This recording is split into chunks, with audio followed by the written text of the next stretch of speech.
Hello ஃப்ரெண்ட்ஸ், welcome to Beenos world. எனக்கு ஒரு 2 டேஸாக ஃபீவர், கோல்ட் அண்ட் காஃப் இருக்குது. அதனால் கொஞ்சம் த்ரோட் சரியில்லை. கொஞ்சம் அட்ஜஸ்ட் பண்ணி கேளுங்க. பாப்பா ஏன் டயர்டாக இருக்கான்னா, நாங்கள் சர்ச் போயிட்டு வந்து தான் இந்த மினி வ்ளாக் ஸ்டார்ட் பண்ணேன். வந்தோடனே மொட்டை அடிக்க கூட்டிகிட்டு போயிடலான்னு சொல்லிட்டு பக்கத்தில் இருக்க கடைக்கு தான் கூட்டிகிட்டு போயிருந்தேன். அங்கே தான் எப்போயுமே அவளுக்கு ஹேர் கட் எல்லாமே பண்ணுவேன். 5th மந்த்லேயே பாப்பாவுக்கு மொட்டை அடிச்சிட்டோம். ஏன்னா அவளுக்கு ரொம்ப கோல்ட் ஆகிடுச்சின்னு சொல்லிவிட்டு நாங்கள் அப்போயே மொட்டை அடித்து காது குத்திட்டோம். இப்போ ரீசன்ட் டேஸாக எந்த அன்னோன் பர்சனையுமே டச் பண்ண விட மாட்டா. அதே மாதிரி தான் அவர் மொட்டை அடிக்கிறாரு. இந்த அம்மா ஒரே அழுக. எப்படியோ சமாதானப்படுத்தி மொட்டை அடித்து கூட்டிகிட்டு வந்துட்டோம். நல்லா மதியம் சாப்பிட்டுட்டு தூங்கியாச்சு எல்லோரும்.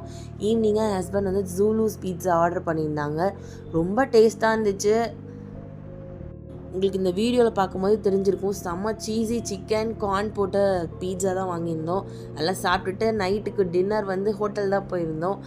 நல்லா கார்லிக் சிக்கன் ஃப்ரைட் ரைஸ், அதுக்கப்புறம் ரொட்டி, அப்புறம் தந்தூரி ரொட்டின்னு என் ஹஸ்பண்ட் ஆர்டர் பண்ணி சாப்பிட்டாங்க. நான் ஆர்டர் பண்ணி சாப்பிட்டோம். இப்படி தான் எங்களோட சண்டே போச்சு.